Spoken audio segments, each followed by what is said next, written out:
The so-called Big, beautiful bill takes money from you and gives it to greedy billionaires like Trump and his friends. 3 key tax facts. Number 1.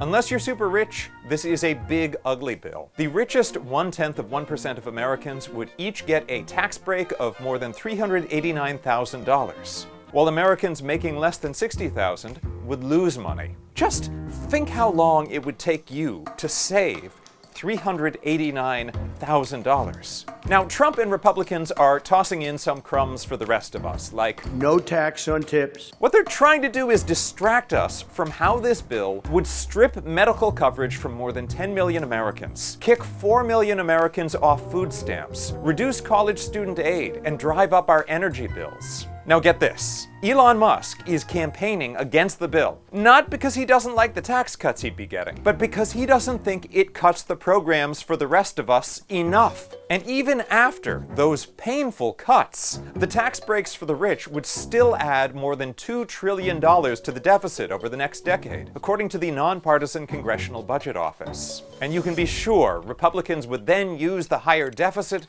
to justify further cuts to Medicaid, Medicare, Social Security, and other programs Americans rely on. Number 2.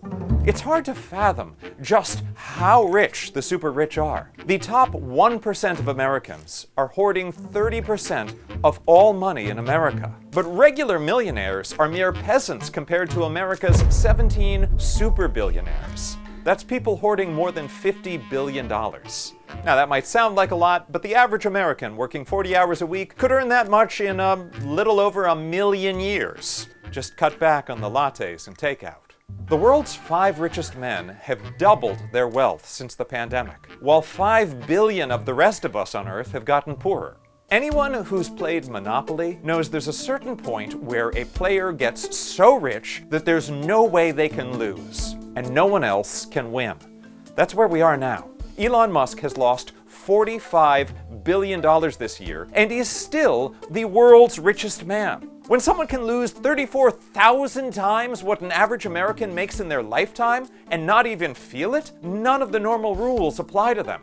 Billionaires and super billionaires can buy presidents and Supreme Court justices. They can buy the media and use it to try to brainwash us into thinking they're job creators and that the wealth will trickle down if we just keep cutting their taxes. They can even invent fake government agencies and rewrite the rules to benefit themselves at everyone else's expense.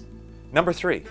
If we taxed the rich, America could do things again. Back when the rich paid their fair share, America could afford to defeat global fascism, send our veterans to college, build an interstate highway system, lead the world in medical research, and put a man on the moon. And we did all that while enjoying the largest expansion of the middle class in American history. Now forget going to the moon. We can't even get astronauts off a space station without borrowing rockets from billionaires. The Americans of the last century weren't smarter or better or greater than today. We were able to do all that because we taxed the rich. Under Republican President Eisenhower, the top marginal tax rate was 91%.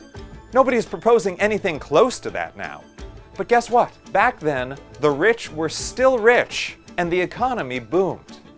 We can choose to be that prosperous again. We can fully fund Social Security, expand healthcare, beat diseases like cancer and Alzheimer's, make college debt-free, have paid family leave, get pollution out of our air and water, and tackle the climate crisis. All of that is possible, and more, if we just tax the greedy billionaires. I'm Allan Piper at Piper13 and Piperama. Follow Courier Newsroom for the facts you need.